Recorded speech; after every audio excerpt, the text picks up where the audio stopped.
noches, bienvenidos a Opina Bogotá, el espacio para la opinión y el debate en el canal Capital. Un saludo, como siempre, muy cordial a toda nuestra audiencia en señal abierta en las redes sociales. Con nuestros invitados esta noche vamos a conversar de la actualidad nacional, vamos a hablar de Hidroituango, la construcción de la represa más grande del país. Sigue enfrentando todo tipo de problemas. Se ha conocido que en las últimas horas se tuvo que volver a cerrar la compuerta 1 de la Casa de Máquinas. También vamos a hablar del presidente Iván Duque y la nueva legislatura en el Congreso de la República. Ha habido una reunión con los partidos, no asistió el Partido Liberal, que viene para el presidente Duque y el trámite de su agenda legislativa. Y también vamos a hablar del futuro del proceso de paz con el ELN y la situación de Venezuela. Erika Fontalvo, buenas noches. Hola, Jessy, ¿qué tal? Muy buenas noches para usted, para todas las personas que nos ven a esta hora en Bogotá, en Cundinamarca, en el resto del país, incluso desde el exterior. Gracias por estar en Opina Bogotá, conociendo la actualidad nacional e internacional. 9 meses de contingencia se completan ya dentro de este megaproyecto de Hidroituango y cada vez tenemos más dudas, más inquietudes que certezas frente a este, insisto, tremendo megaproyecto. Ahora es el propio gerente de las empresas públicas de Medellín quien advierte que hay unos riesgos, unas inquietudes frente a la estructura de captación, frente a su resistencia que los ha llevado, Yesita, a adelantar esta maniobra que implicará que el río Cauca reduzca su caudal hasta en un 20% en los próximos días. Un monitoreo permanente tendrá que adelantarse con unas consecuencias muy complejas, muy difíciles para todos los habitantes de esa zona y especialmente para la fauna, para la flora, contaminación, mortandad de peces. La Agencia Nacional de Licencias Ambientales y el Ministerio de Ambiente tienen la lupa frente a este tema, pero la preocupación es cada vez creciente. Y para conversar de estos temas de nuestra actualidad, esta noche nos acompañan Álvaro Forero Navas, más conocido, Erika, en Twitter como @depacotilla. Lo que pasa es que le falta el sombrero, entonces por eso uno como que no lo ubica. Claro. La próxima vez lo traigo. También nos acompaña el reconocido analista político, internacionalista, experto en conflicto armado, también en los temas de Medio Oriente, Víctor de Correa Lugo. Víctor Correa Lugo. Ya casi. De Correa Lugo. Víctor de Correa Lugo. Tiene un apellido que hay que hacer el curso para saberlo decir. Víctor, bienvenido, buenas noches. Gracias. Bueno, Víctor está bien. Así es.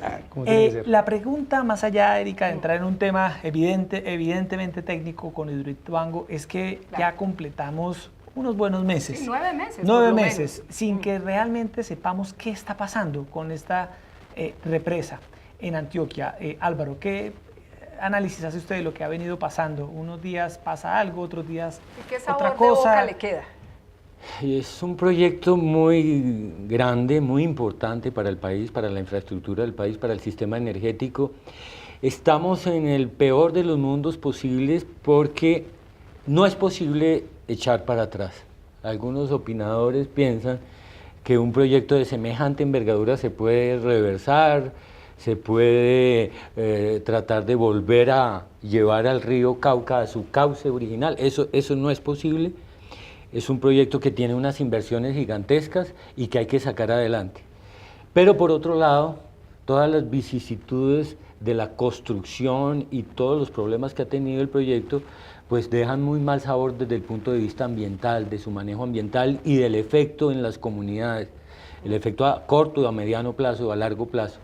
Entonces, el peor de los mundos está en pues, que hay que escoger la alternativa menos mala, pero hay que decirle al país, y creo que en eso ha faltado quizá transparencia, en decir que las opciones no son excelentes, no son buenas, sino son difíciles, todas implican dificultad, porque cerrar la compuerta que estaba por cerrar, la compuerta número 1, implica reducir el caudal con todas las consecuencias, pero no hacerlo significa posponer el deterioro creciente que pueda estarse dando al interior de la Casa de Máquinas, y eso va a generar un sobrecosto inmenso al proyecto. Lo que pasa es que sí o sí esta compuerta se iba a cerrar a finales de febrero, tuvo que anticiparse precisamente por lo que comentábamos antes, ese riesgo en la estructura, Víctor, que ha llevado a la propia empresa a decir, vamos a hacerlo hoy mismo, notificando al país, a las comunidades, horas antes de adelantar esta operación. ¿Qué estará pasando detrás de Yo veo, todo esto realmente? me devuelvo un poco, yo veo dos debates. Por un lado está el debate de la política energética de un país. Yo he observado, por ejemplo, en Hidrosogamoso, las consecuencias ambientales que produce el desarrollo de represas. Eso es una discusión, poniendo aparte la falta de claridad sobre los riesgos en la construcción como tal de Hidroituango. Pues supongamos que la hicieron muy bien, muy bien. A pesar de eso, lo que uno observa es que hay un daño ambiental que no fue medido. Yo tuve la posibilidad de visitar Ituango y hablar con algunas de las comunidades y no se sienten involucradas, no se sintieron interpeladas, no solamente para las fosas comunes que quedan allí, pero para el problema de la fauna, para el problema de los cultivos, para el problema de la reubicación. Entonces hay una cantidad de elementos que no fueron tratados de manera adecuada. Eso es un escenario. Entonces, primero, ¿todo esto lo resolvemos con hidroeléctricas o no? O podemos apuntarle a los paneles solares, como en muchas partes del mundo, energía eólica como se hace en Suecia. ¿Eso es posible? Eso es un debate. Segundo, si se hace una hidroeléctrica, eso genera unos problemas ambientales. Y tercer aspecto, si se hace una hidroeléctrica y además se hace mal, entonces lo que se impone aquí es un problema de transparencia, pero no es un problema ni siquiera de transparencia, y con esto no me malinterpreten que yo quiera reducirle el volumen a la gravedad de la corrupción. No se va a pagar en pesos, Álvaro, se va a pagar en vidas humanas. Yo creo que los colombianos tenemos derecho a saber la verdad. ¿Y usted siente, Víctor, Álvaro, sienten ustedes que no estamos conociendo la verdad? Porque en un principio, Erika, hace un mes, a finales de año 2018, se estaba por superada esta emergencia y, de hecho, buena parte de la opinión pública valoró la tenacidad de los antioqueños, el esfuerzo monumental que se hizo para que esto no pasara a mayores, pero no ha corrido ni siquiera 2 meses del 2019 y vuelve la situación de Hidroituango a generar alarma, porque lo que dice Víctor, el tema aquí es tema de vidas humanas, del riesgo de que esta represa pues se salga de su cauce. Recuerdo la evacuación de miles de personas el año inmediatamente anterior, con todo el impacto que tuvo sobre estas comunidades, que son comunidades campesinas, comunidades dedicadas a realizar unas labores ahí alrededor de su propia zona, que no tenían para dónde coger, y ahora el impacto es todo lo contrario. En ese momento se iban a inundar, ¿no? Porque lo que iba a venir era una monstruosidad, una inundación, y ahora van a padecer, ellos mismos lo reconocen, por lo que está pasando con el río, que es su fuente de vida. Sí, la verdad es que nunca ha dejado de tener problemas. Desde que Colombia, digamos, se sorprendió frente a la situación de inminencia que tuvo el proyecto a finales del año pasado, ¿no? Pero el problema no se había resuelto. Se había resuelto era pues lograr controlar que la construcción del muro, para que el muro cumpliera la altura que se estaba buscando. Pero mientras no se mirara la sala de máquinas y no haya el desalojo de aguas de la sala de máquinas para poder ver el estado de la estructura, porque como sabemos, esa estructura fue inundada anticipadamente, prematuramente por la emergencia. Entonces, estamos todavía ante una cantidad de contingencias que no se han resuelto. Yo pienso que ha habido esfuerzos, yo creo que ha habido esfuerzos de la gobernación, de la alcaldía, de la empresa, por suministrar información. Lo que pasa es que los colombianos también son un poco desatentos a toda esa información, que realmente ha fluido mucha información. Es insuficiente, yo creo que falta transparencia, sí creo que debe haber más información, tanta como reclame la opinión pública, para tener toda la claridad sobre cuáles son los riesgos hacia el futuro.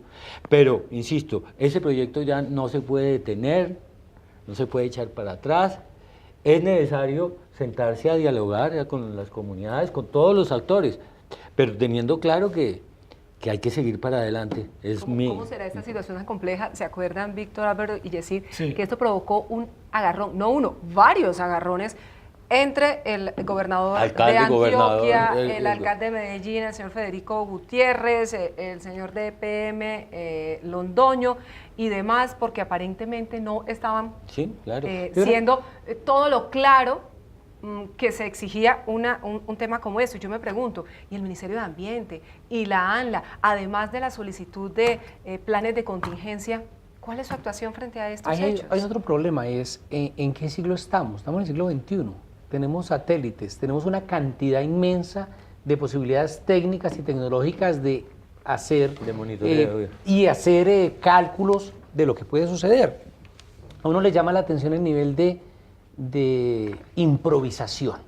Si uno ve grandes obras, conocemos por ejemplo el puente que se hace entre Suecia y Dinamarca, un puente de 23 kilómetros, ¿sí? Otras obras que uno ve de una dimensión brutal, hechas en tiempo récord, donde los factores de riesgo son mínimos. Es decir, no existe en el mundo esa tecnología, no hace parte de que podamos acceder a la tecnología, o aquí hay un problema, o qué pasa con los recursos, o es que somos ciudadanos de tercera, o alguien se quedó con la plática que va para la supervisión técnica. ¿Qué es lo que sucede? Y segundo, y con esto dejo ahí, que no nos salgan con el cuento después que es un desastre natural, que no le echen la culpa a la madre naturaleza. Es decir, cuando uno coge y hace todo lo que hace, no puede terminar diciendo es que es culpa de Dios, porque en este país acostumbramos a resolver todo echándole la culpa a otro.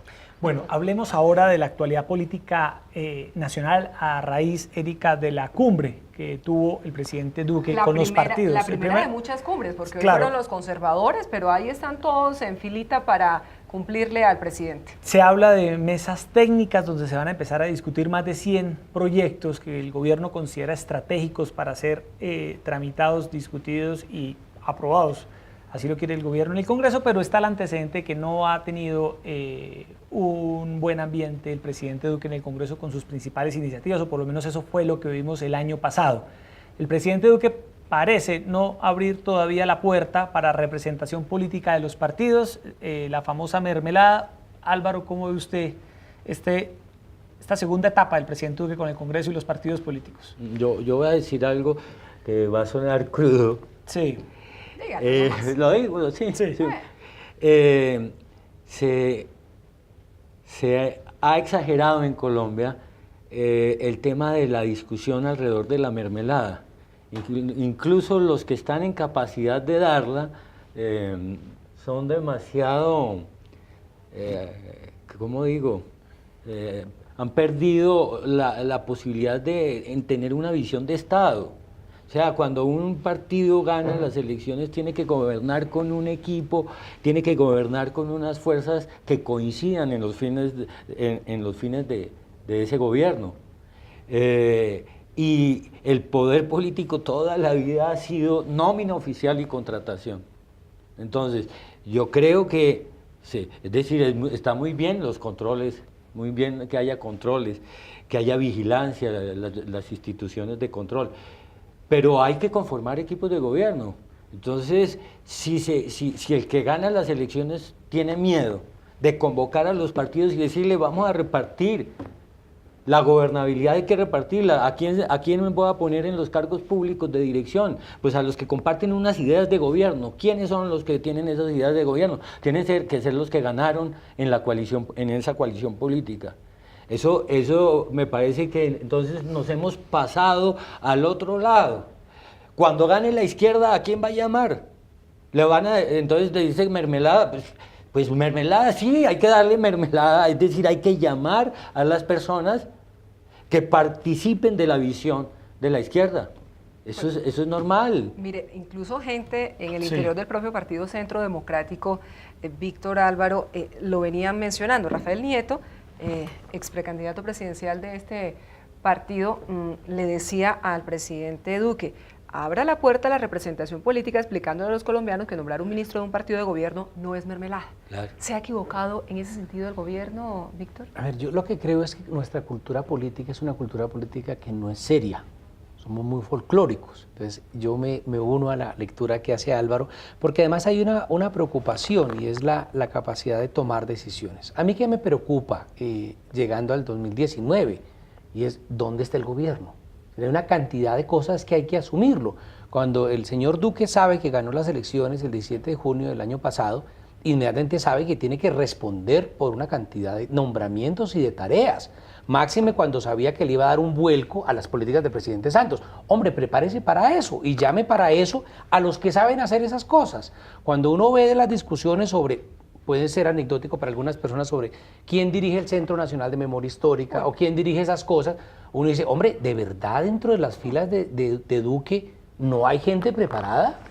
Claro, uno sabe que hay personas que yo respeto y que aunque tengamos opiniones políticas diferentes, pueden mostrar un perfil. Pero yo creo que no hay que tenerle miedo a asumir esa responsabilidad. Que lo digan, que claro, lo asuman. Ahora, el presidente Erika ha señalado, porque claro, un poco recogiendo lo que dice Álvaro, la palabra mermelada pues empezó a satanizar un poco. Suena horrible. Sí, claro. Un legado de Echeverry que satanizó por completo la representación política. Pero los políticos le tienen miedo. Y los políticos, los profesionales de esto ¿Usted cree que el presidente Duque ha cerrado la puerta a la representación política? El gabinete hoy del presidente Duque es un gabinete de alguna manera en la que la mayoría de los ministerios están personas de su confianza. Demasiado técnico. Demasiado técnico y con poca representatividad política, y eso para algunos pues ha frenado la agenda en el Congreso, Álvaro.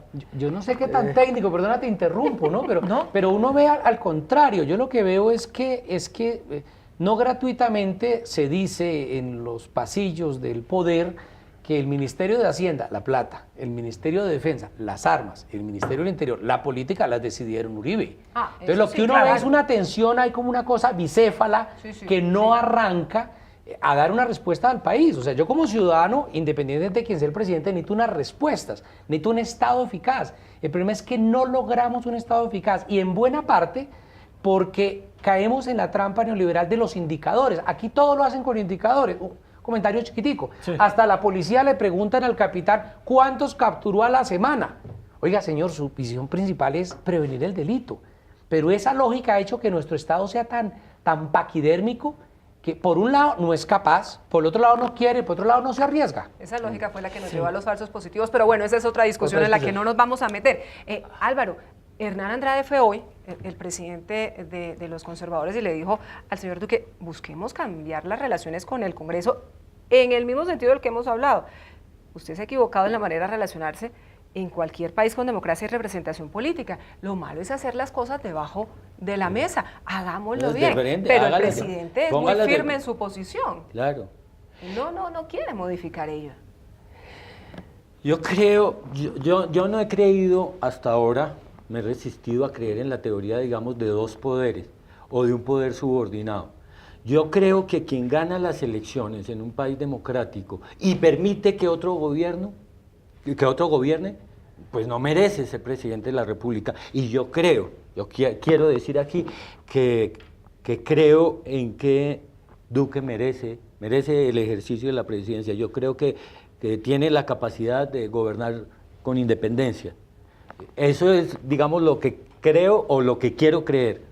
¿Le ve usted toda la mejor intención? Yo le veo intención. Claro. Ahora, es cómo lidiar con el Congreso. Que tiene fuego amigo. Sí. Tiene fuego amigo, claro. Digamos, la extrema derecha del uribismo lo ha atacado. Él recibió fuertes ataques al comienzo de su gobierno.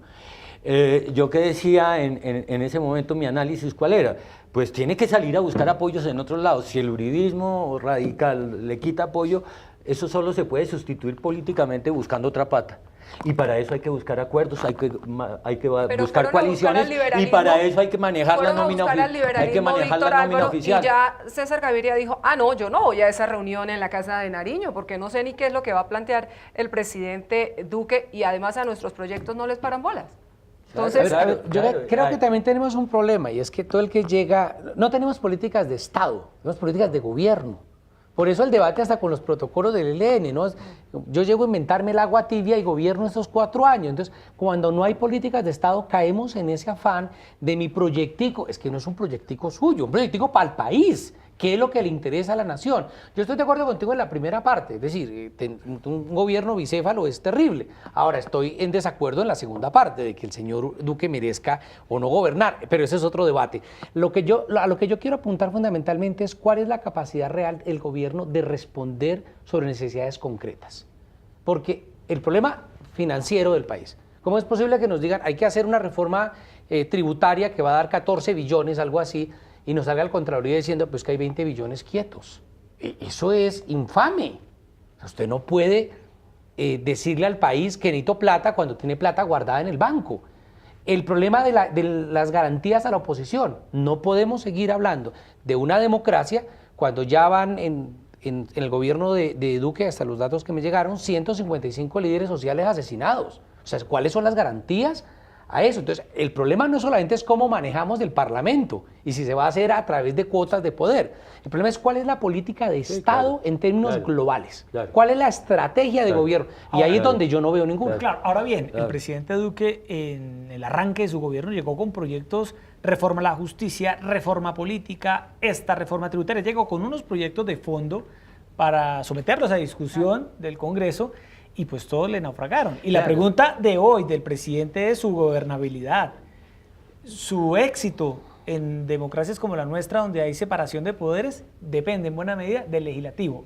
Álvaro y Víctor, ¿qué debe hacer Duque con el Congreso? Es la pregunta que todo el mundo se hace hoy. Pero es que decíamos con Erika antes del programa, es que hacer oposición es fácil. Claro. Y entonces el señor Duque y el Centro Democrático sacaban cartelitos en el Congreso, ¿cierto? Para hacerle oposición a Santos. Ahora cuando uno tiene que tomar las decisiones, ahora ve las dificultades. Que hablar, por ejemplo, de reforma pensional, cuando hay una resistencia enorme de los colombianos a una reforma pensional y cualquier decisión seria en materia pensional son decisiones dolorosas, porque los expertos en materia pensional, el estudio que hizo FONADE, plantea que es necesario postergar las edades de jubilación, ampliar las edades de jubilación. Eventualmente toca aumentar las cotizaciones. Claro, hay que también hacer un proceso de formalización laboral, pero la gente no quiere oír hablar de eso. Pero entonces, en la oposición yo hablo de reformas pensionales irrealizables, o la reforma tributaria irrealizable. Haber ofrecido bajar impuestos, un cambio supuestamente que iba a beneficiar a todo el mundo, y resulta que dejó insatisfecho a todos. ¿Por qué? Porque una cosa, insisto, es hacer oposición. Venga y gobierne, venga, tome las decisiones, pero con sensatez, proponga cosas realizables. Entonces la demagogia es toda en el periodo electoral y después la realidad del gobierno.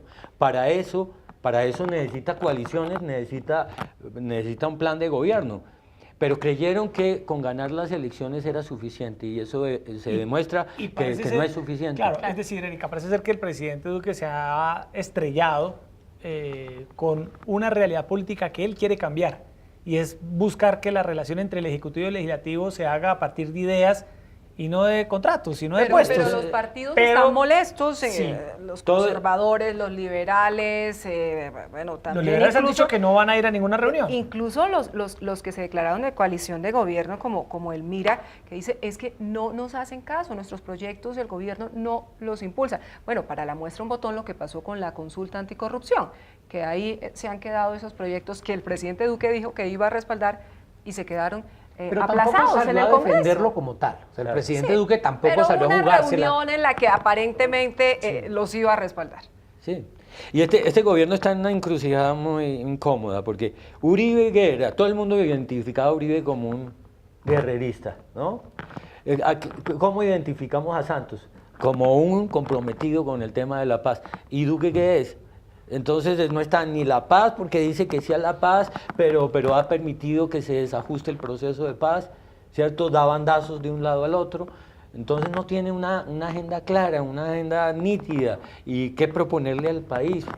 Y para convocar a las fuerzas políticas, convóquenlas, pero tiene que hacer entonces una agenda. Las está convocando, pero ¿para qué, Víctor?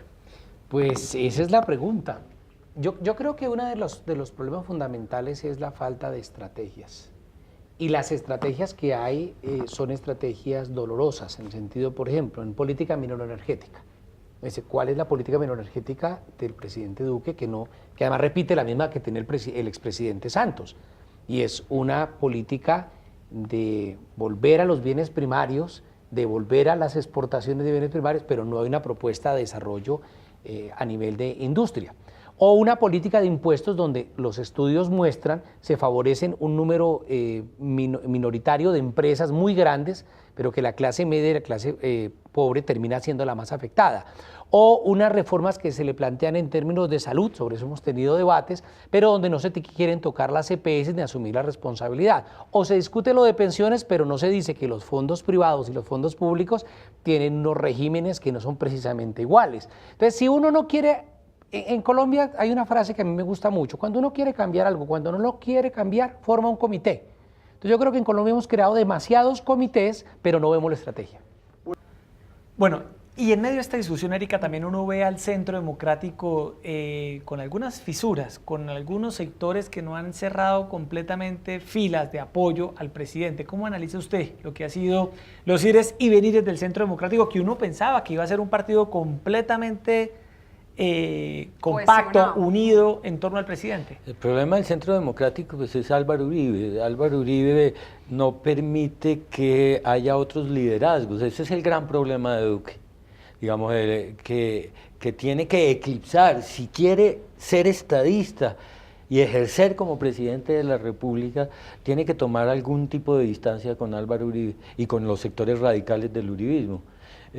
Porque de esa manera es aislarse, es impedir la creación de puentes de gobernabilidad.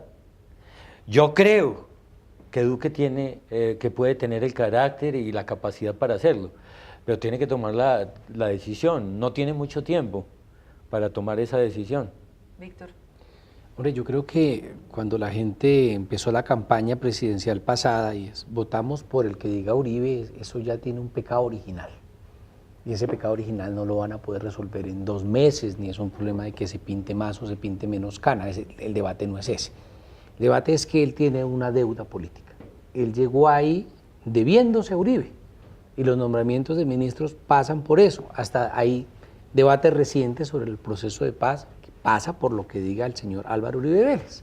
Entonces ahí hay cosas muy complicadas. Yo sí creo que ese es uno de los problemas, pero no solamente es que Álvaro Uribe esté detrás, no, es el resurgir de una serie de políticas terriblemente perjudiciales, cuando se vuelve a querer hablar de armar a los civiles, cuando los ganaderos del Cesar están pidiendo rearmarse, cuando sale un precandidato a la alcaldía de Bogotá diciendo que tenemos que convertirnos todos en policías. Cuando ese fenómeno del paramilitarismo con sus vertientes, llámelo convivir, Bacrin, como quieran, pero esa idea de militarizar al ciudadano es brutal. Pero además de eso es lo militar. En lo político sigue siendo un problema de exclusión y de persecución a la oposición. Y yo no digo que el presidente Duque esté detrás del asesinato de los líderes sociales, pero no ha hecho nada para defenderlos, porque no es un problema de respuestas militares sino sociales. Pero en términos económicos se sigue dando un ahondamiento en el modelo neoliberal con la ruptura o la vulneración aún mayor de una clase media que está esperando unas promesas de menos impuestos y termina siendo. Entonces, en términos económicos, en términos militares, en términos políticos, en términos internacionales, Colombia está volviendo a lo que vivió del 2002 al 2010. Entonces, el problema no es qué tanto Duque le obedece a Uribe, es que es el modelo. ¿Pero ve usted el que resucita al partido sin apoyo al presidente o yo creo dividido? yo no sé si al partido realmente le importa lo que diga Duque, y lo dejo ahí. ¿Le importa Usted- lo que diga Uribe?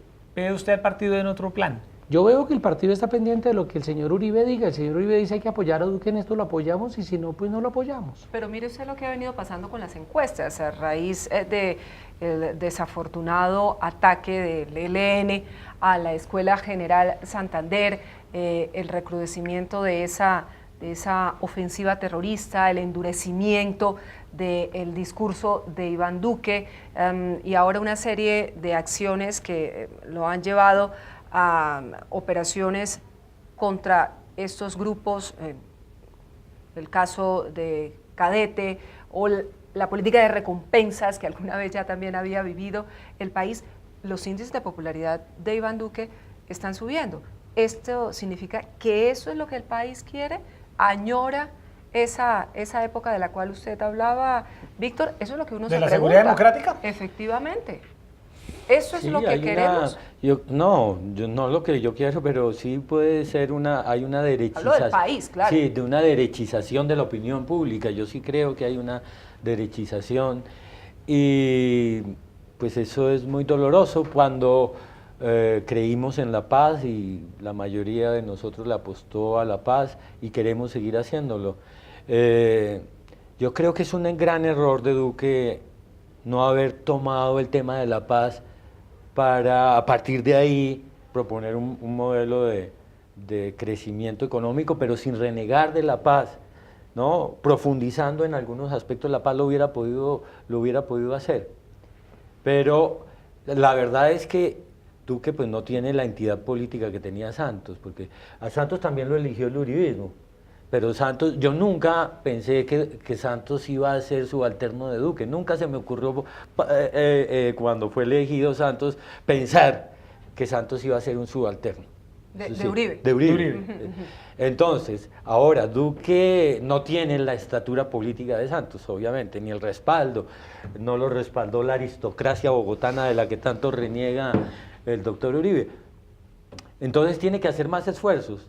Tiene que tomar más decisiones difíciles, por eso tiene que abrirse a la posibilidad de coaliciones políticas, por eso tiene que buscar acuerdos y por eso tiene que reunirse con los partidos políticos y aflojarle a la idea de que no va a manejar la nómina oficial. Hay que ceder con la nómina. Sobre todo hay que hablar y me parece que este gobierno lo que le ha faltado es mucha socialización de lo que piensa, porque terminan tratando de ejecutar cosas que todavía no le han contado al país. Entremos en el último tema de la noche, el ELN, el futuro del proceso de paz con el ELN, Erika, y que este tema se ha venido también vinculando muy fuertemente a lo que vaya a ocurrir en Venezuela, la suerte de Maduro y lo que va a pasar con el líder de la Asamblea Nacional, Juan Guaidó.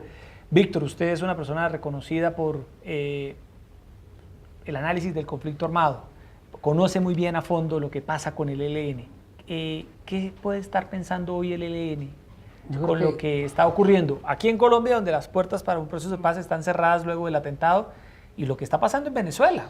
Varias cosas, ¿no?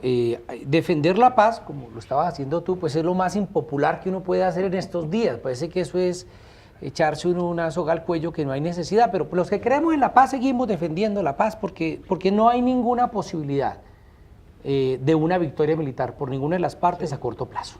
Y lo que queremos es ahorrarnos los muertos, lo primero. Lo segundo es, yo lo que siento, y vuelve el problema estratégico que hemos hablado sobre el gobierno colombiano, yo siento que el gobierno colombiano no tiene una estrategia de paz y está respondiendo al día a día. Y mi angustia es ver que en el caso del Ejército de Liberación Nacional pasa algo similar, responden al día a día y uno no construye una paz sobre el día a día. Entonces en estos días los debates han sido que cómo calificar el ataque a la Escuela General Santander y eso que implica, o si el presidente Duque puede alegremente saltarse unos protocolos con los que se comprometió ante la comunidad internacional, que no es cualquier cosa, ¿cierto? O decir que si uno apoya los protocolos está siendo cómplice, o si reanudamos la mesa. Nada de eso es fundamental. La pregunta, en mi opinión, es ¿para qué el gobierno de Duque quiere sentar al ELN y el ELN para qué quiere sentarse en el gobierno de Duque? A largo plazo, ¿qué es lo que quieren? Y arreglamos por el camino los incidentes. Pero si uno únicamente plantea una negociación al día a día, pues termina repitiendo uno de los grandes errores del gobierno de Santos en la negociación con el ELN, que fue el negociar para tener victorias tácticas sin tener una estrategia. Entonces, ¿qué era lo que uno observaba? La discusión sobre si hacemos el cese bilateral, si se hacen unos ejercicios de participación de la comunidad, de la sociedad colombiana en Tocancipá, que si la mesa la colocamos en Ecuador o la llevamos a Cuba. Todo eso es secundario. O sea, no me malinterpreten, no quiero decir que no sea relevante, pero es secundario. Lo primero es para qué queremos hacer la paz. Claro, ¿cuál es el punto de ¿Cuál llegada? es el punto de ahí? Sí. Con dos elementos para finalizar, para darte además la palabra, lo que quiero escuchar tu opinión al respecto. Que la idea de paz que tiene el ELN es totalmente diferente a la idea de paz que tiene el gobierno de Duque. Entonces están hablando de dos cosas que, aunque decía Nietzsche, la unidad del nombre no nos garantiza la unidad de la cosa, que aunque se llamen lo mismo, están hablando de dos cosas absolutamente diferentes. Y segundo, que parte de ese rechazo a la paz se cultiva de una sociedad, y perdónenme, pronto no me vuelven a invitar, enferma. Una sociedad que aprueba la limpieza social. Una sociedad que dice que hay que marginar a la gente. Una sociedad que tiene muertos de primera y muertos de segunda. Una sociedad que no nos digamos mentiras, somos terriblemente xenófobos con los venezolanos. Entonces, esa sociedad, que sea popular ni quita ni pone, Hitler también era popular, y Stalin también tuvo su momento de popularidad. Eso no es un argumento. Pero cuando una sociedad se pliega a este tipo de lógicas, es una sociedad enferma. Entonces, ganarse el aplauso en una sociedad enferma me parece que es un mal indicador. Álvaro. Sí. No, yo le quiero hacer una pregunta a Álvaro para que retome el discurso que ha planteado Víctor. ¿Debería el gobierno de Duque considerar al menos la renegociación de los protocolos, tal y como lo planteó Pablo Beltrán desde Cuba, que ha dicho, no tenemos rayas rojas, todo lo que Duque y Uribe pongan en la mesa, ¿lo aceptamos? Sí, Sí, digamos que uno puede si acepta renegociar un protocolo, ya aceptó el protocolo. Y yo creo que es correcto. O sea, la idea de Duque, o de Holmes, si fue Carlos Holmes el de la idea, o el que la haya tenido de desconocer los protocolos, o Ceballos, fue un gran error de estrategia política porque, por varias razones. Uno, porque ni Cuba ni las naciones amigas iban a aceptar eso. O sea, no van a aceptar renunciar a ese papel mediador en el que comprometieron su honorabilidad, su dignidad como países, su credibilidad institucional como países. O sea, ¿cómo le vamos a pedir a Noruega a que apoye un discurso belicista que desconoce unos compromisos adquiridos? Es impresentable el argumento de que eran compromisos adquiridos por un gobierno anterior. Eso no tiene, digamos, esa tesis no tiene ningún respeto, no se puede respetar, es inaceptable, o sea, son compromisos de Estado. Entonces, los protocolos existen, pues, si acepta renegociarlo, muy bueno, porque ya acepta la existencia de esos protocolos, sobre la base de permitir el retiro de los representantes hasta que se establezcan nuevas negociaciones. Es que además lo que han dicho muchos analistas, Rodrigo Prin, en fin, han planteado que desconocer los protocolos es pésimo precedente hacia el futuro. ¿Sobre qué base se van a construir eventualmente conversaciones? Y en eso estoy de acuerdo con Víctor, la guerra no se va a ganar militarmente.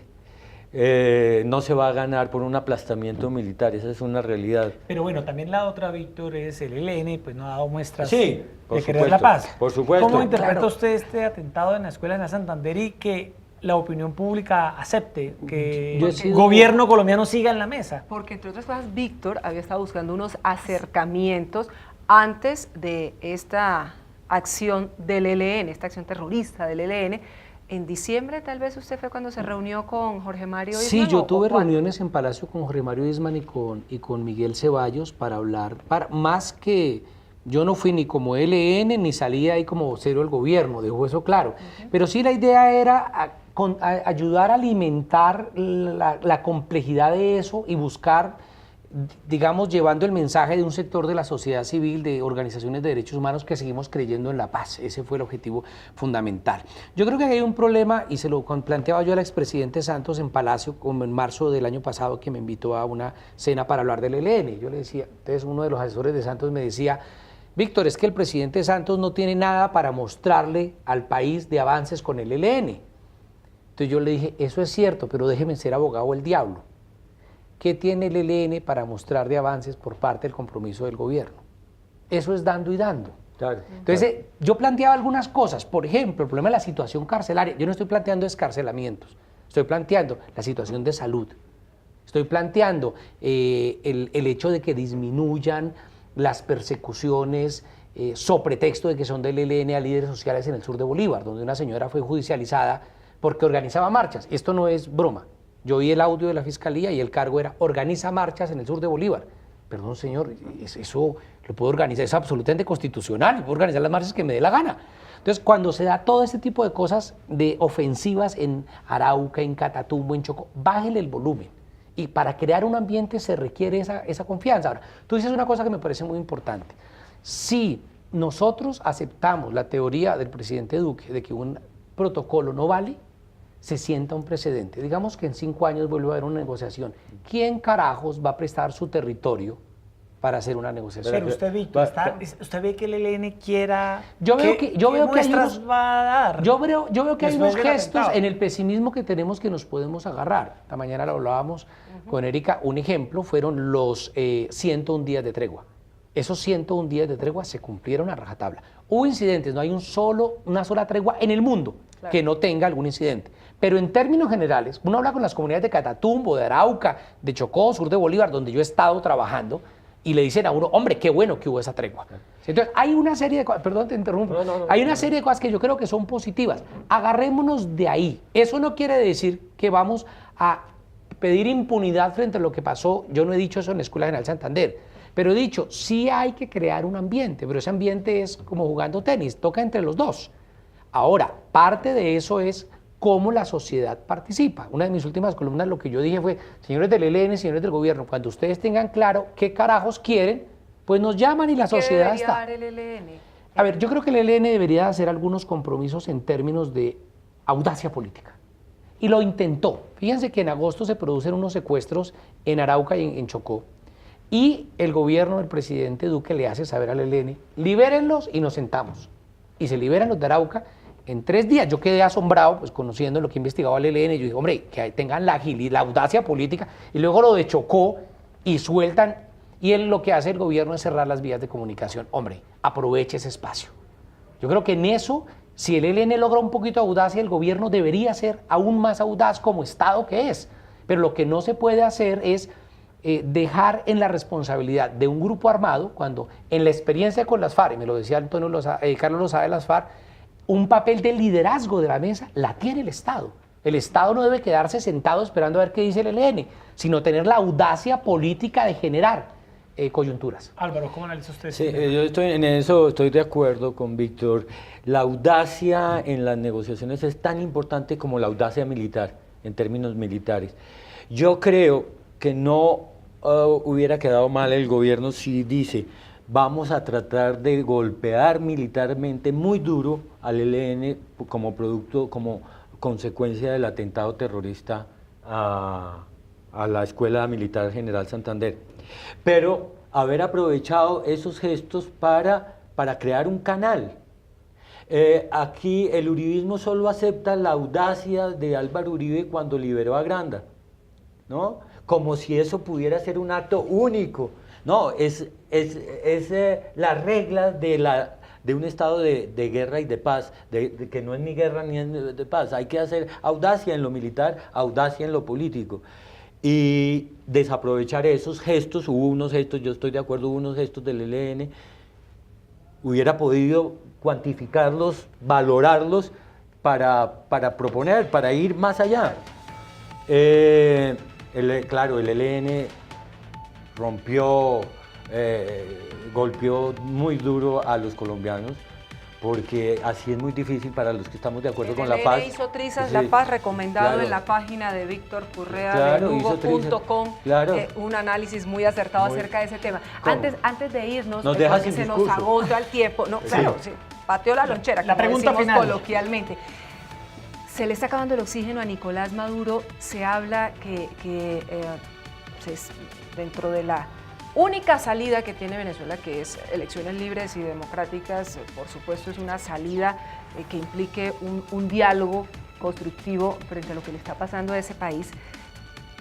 Si cambia el régimen de Maduro, llega Guaidó o el que llegue, eso sería un punto de inflexión para el ELN, por ejemplo, Víctor, que tendría que salir de ese territorio, venir a Colombia, podría ser una forma de buscar un acercamiento. Víctor Álvaro. Permíteme devolverme a la pregunta de si gana Guaidó. Yo creo que en la ecuación de la mayoría de analistas, y ahí me aparto, yo estuve el año pasado 6 veces en Venezuela y la mínima estadía fueron 15 días, estadías de mes y medio en Venezuela, hablando con la oposición y hablando con el gobierno y recorriendo no solo Caracas, sino muchas zonas de Venezuela.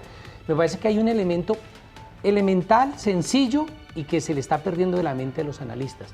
El chavismo existe.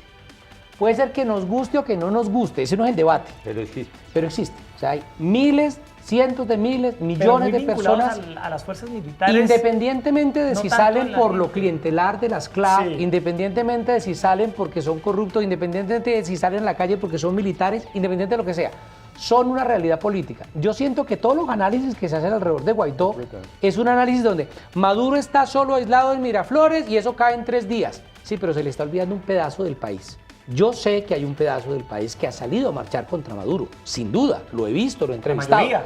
Pero, cuidado, yo no sé si la palabra mayoría se puede usar así, pero lo que te quiero decir es que hay millones a favor de Maduro, por la razón que uno sea, por la razón que uno quiera, por manejo clientelar, por lo que sea. Pero el chavismo como sujeto político es una realidad vivita y coleando. Pero entonces déjeme plantearle ese escenario. Si Maduro se va, efectivamente porque pierde las elecciones, elecciones con veeduría internacional y demás, y llega un nuevo gobierno y evidentemente saca de su territorio a cualquier organización armada ilegal de Colombia, sean disidencias de la FARC o sea ELN. ¿Qué cree que podría pasar, Victoria? Ahí hay un... Dale, Álvaro, por favor. Yo, contestando muy puntualmente a lo que preguntas, Erika, yo creo que sería positivo para la paz de Colombia una disminución del espacio militar del ELN. Si Guaidó, pues yo no creo que sea Guaidó el personaje, porque Guaidó tiene que ser temporal. Una de las condiciones para teniendo en cuenta lo que dice Víctor, es que siendo el chavismo una realidad, Guaidó tiene que ser un puente, un líder de transición para una nueva realidad política en donde van a tener que compartir el poder, una sociedad polarizada, que queda dividida, polarizada, porque el chavismo es real y la oposición al chavismo es... Pero sí, de todas maneras, digamos, el chavismo no tiene una opción, no creo que tenga una opción próxima de gobierno, ¿no? Dudo mucho de que tengan la capacidad de ganar las elecciones, unas elecciones presidenciales. Hay un elemento que yo quisiera contribuir, es que en lo que yo he visto en el terreno y en frontera, hay sectores que los maneja el ELN, hay sectores que los maneja las disidencias, hay sectores que los manejan los pranes, que son como los combos, dicho en venezolano, y hay sectores que manejan los paramilitares. En esa zona de frontera, si el Estado venezolano como Estado no es capaz de controlar eso, da lo mismo que el presidente sea Maduro, Guaidó, Chávez o Diosdado. Es una zona de nadie, que es más o menos lo que pasa con nuestro territorio en Chocó o en Cúcuta o en Catatumbo. Sí. Si el Estado central no mira sus regiones, sea eso quien sea el presidente, la dinámica económica, legal e ilegal de fronteras va a determinar la presencia y la consolidación de los actores armados locales. Bueno, se nos acabó el tiempo. Qué buena conversación hemos tenido esta noche con dos panelistas nuevos, debutando acá en nuestro programa. Ojalá nos vuelvan a invitar, Álvaro. Yo no sé. Invitados. Aquí tocamos todos los temas y escuchamos todas las voces. Víctor. No estuvimos tan en desacuerdo. No, estuvimos más de acuerdo que en desacuerdo. Gracias por estar esta noche con nosotros, profesor Víctor de Currea Lugo. Muchas gracias. ¿Así es? Así es. Bueno, muy bien. Y @de Pacotilla. Así lo conocen en el mundo tuitero, pero es Álvaro un reconocido analista, Álvaro Forero Navas. Aportando al debate, que es que hay que escuchar todas las voces, es realmente lo que enriquece la discusión. Estamos acostumbrándonos solo a escuchar una sola voz. Bueno, Erika, muchas gracias como siempre. A todos ustedes, gracias por estar con nosotros. Mañana nuevamente, 8:30 de la noche, aquí en Opina Bogotá de Canal Capital, para conversar, discutir los temas que le interesan a Bogotá y al país. Muy buenas noches. Gracias.